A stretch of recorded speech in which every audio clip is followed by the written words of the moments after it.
नमस्कार, जय श्री राम मित्रों। बात करते हैं रोड सेफ्टी की, सड़क सुरक्षा जीवन रक्षा। मैं आलोक दीक्षित। यदि आप मेरे चैनल पर नए हैं तो कृपया इसको सब्सक्राइब करें। सभी से निवेदन है कि इसको लाइक करें, कमेंट्स करें और अच्छा लगे तो फिर प्लीज़ शेयर ज़रूर करें।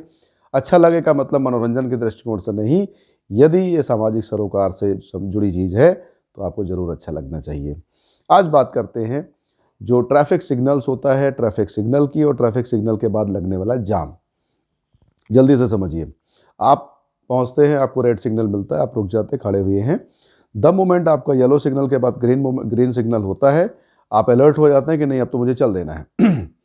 लेकिन आप देखते हैं कि ग्रीन सिग्नल होने के बावजूद आपकी लेन आगे नहीं बढ़ रही है। कारण क्या है? कारण ये है कि जिसका ग्रीन सिग्नल था फिर येलो हुआ, रेड हो गया, वो लोग माने नहीं, वो रुके नहीं और वो चलते चले जा रहे हैं।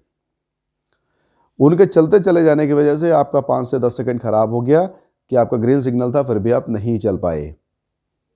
पुलिस 2-4 सिपाही खड़े होते हैं, 1 या 2 खड़े होते हैं, बेचारे क्या कर लेंगे, किसको किसको डंडा मारेंगे। खुद समझना होगा, खुद सभ्यता दिखानी होगी। रेड सिग्नल है तो रुक जाना है, नहीं तो दूसरे का टाइम खराब हो रहा है। अब वो क्या करेगा? जिसका ग्रीन सिग्नल होने पर भी नहीं चल पाया, वो जब चल पाता है तो जो पीछे खड़े लोग थे जिनका रेड सिग्नल हो गया, अब वो वही काम करते हैं। कोई बात नहीं बेटा, तुम नहीं रुके थे, अब हम नहीं रुकेंगे, चलो। तब तक तीसरे का ग्रीन हो चुका है, वो परेशान है, फिर वो वही करता है।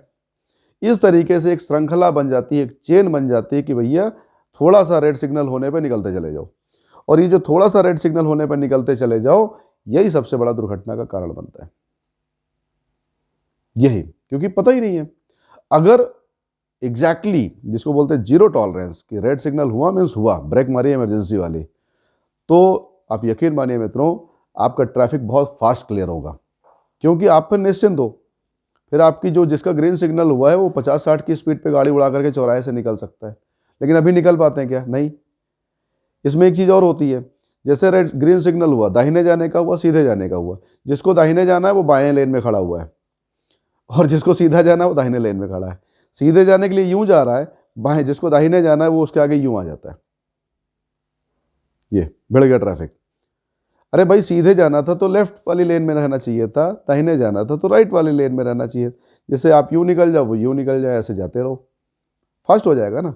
लेकिन नहीं होता है, क्योंकि एक से एक तो होशियार बैठे हुए हैं। बोले सबसे बाएं से जाओ, ऐसे निकल जाना आगे से, तो बोले हम बहुत होशियार हैं। तो ये 2-3 पॉइंट्स हैं जो ट्रैफिक को हर्डल करते हैं। अगर ये ना हो तो ट्रैफिक बहुत स्पीड से क्लियर हो जाएगा और वो जो 15 सेकंड या 20 सेकंड के लिए ग्रीन सिग्नल होता है उसमें बहुत सी गाड़ियाँ आगे निकल जाएंगी, जो कि अभी शायद 1/4 भी क्लियर नहीं हो पाती। फिर रेड सिग्नल हो जाता है और पीछे लंबी कतार लगी रहती है। एक तीसरा बहुत महत्वपूर्ण कारण है जो इस ट्रैफिक को क्लियर नहीं होने देता। जैसे कि जहाँ पर रेड सिग्नल है वहाँ पर तो 3 लेन्स में आकर के गाड़ियाँ खड़ी हो गई, 1 2 3, इस तरीके से आप खड़े हो गए। लेकिन जब चलना स्टार्ट करते हो तो जैसे ही आप देखते हो रोडवेज बस ने अपना सिग्नल क्रॉस कर लिया, चौराहा था बिकॉज, तो उसको तो सवारी भरनी है, क्योंकि बस कंडक्टर को टारगेट दिया गया है कि भैया तुमको टारगेट नहीं पूरा करोगे तो पैसा थोड़ा कम मिलेगा। पहले तो भगा ले जाते थे, ज़माना पहले था जब रोकते नहीं थे रोडवेज बस वाले। तो अब उनको टारगेट मिला हुआ तो सवारी बिठानी, तो जैसे ही चौराहा क्रॉस किया वहाँ सवारी इंतजार कर रही है। सवारी भी हमारी तरह कम जागरूक नागरिक है, जिसको इससे कोई लेना देना नहीं कि इस बस की वजह से हम बस को रुकवाएंगे तो पीछे ट्रैफिक को क्या दिक्कत आने वाली। उसने इशारा किया, बस वाला बीचों बीच सड़क पे खड़ा हुआ है और सवारी बैठा रहा है। उसके बीचों बीच खड़े होने से पीछे वाला वाहन नहीं आगे बढ़ पा रहा है और ये चौराहे पर ही घटना हो रही है, तो पीछे का ट्रैफिक क्लियर हो पाएगा क्या? नहीं हो पाएगा। दूसरी चीज़, पीछे तो 3 लेन मैंने आपको बताया, लेकिन जब आप क्रॉस करते हो तो दुकानों के बाहर ऐसी जो चाय की दुकान, समोसे की दुकान, खाने पीने की, ये सब तामझाम लगी हुई है।